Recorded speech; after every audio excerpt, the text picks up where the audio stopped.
Hello guys, આજે છે મારા બ્લોગનો 17મો દિવસ અને મેં થઈ ગયો હતો નઈને રેડી.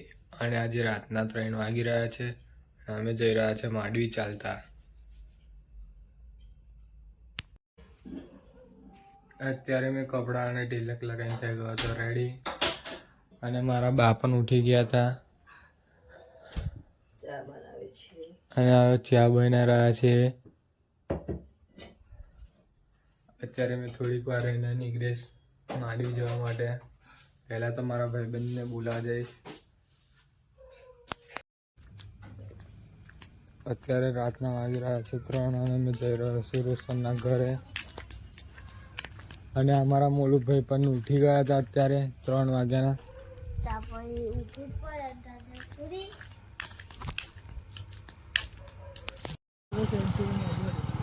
હવે અમે ઘરેથી નીકળી ગયા છે માંડવી જવા માટે.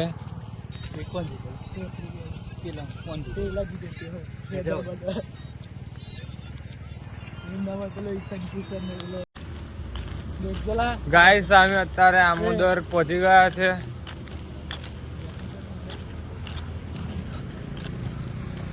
આમોદરનો ગેટ છે આ. અને આ છે આપણા ફ્રેન્ડ રોશનભાઈ. રૂપેશભાઈ પણ આપણી જોડે ચાલતા આવી ગયા છે. ગાઈસ અત્યારે અમે શંકર ભગવાનના મંદિરે આવી ગયા છે. દેખી શકો છો શંકર ભગવાનનું મંદિર. પૂજારી બેઠા છે અંદર.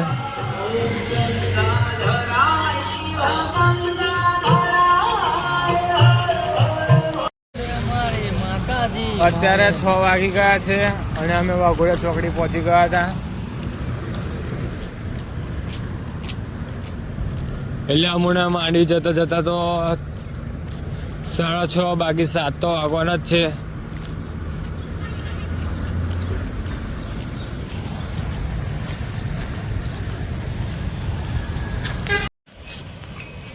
હવે અમે વૃંદાવન ચોકડી પાર કરી દીધી છે. તમે દેખી શકો છો બધા અત્યારે ચાલતા ચાલતા જઈ રહ્યા છે માંડવી. અને અમે પણ જઈ રહ્યા છે માંડવી ચાલતા.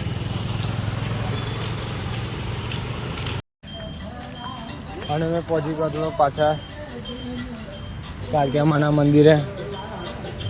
અત્યારે અંદર થોડીક પૂજા ચાલી રહી છે.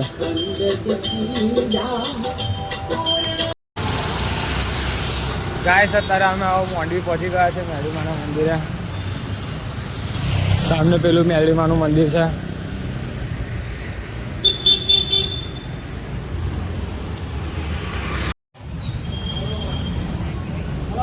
મેં મેરડીમાના મંદિરે પહોંચી ગયો છું.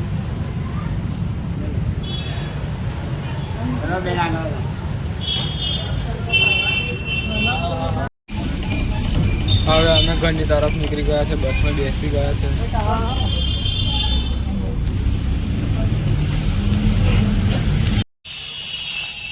ગાઈસ અત્યારે હવે મેં નોકરીમાં જવા માટે નીકળી ગયો છું ઘરેથી.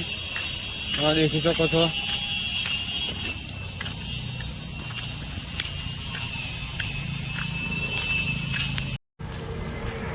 હવે મેં નોકરી પહોંચી ગયો છું. તમે દેખી શકો છો જયમીનભાઈ ડીઝલ ભરી રહ્યા છે.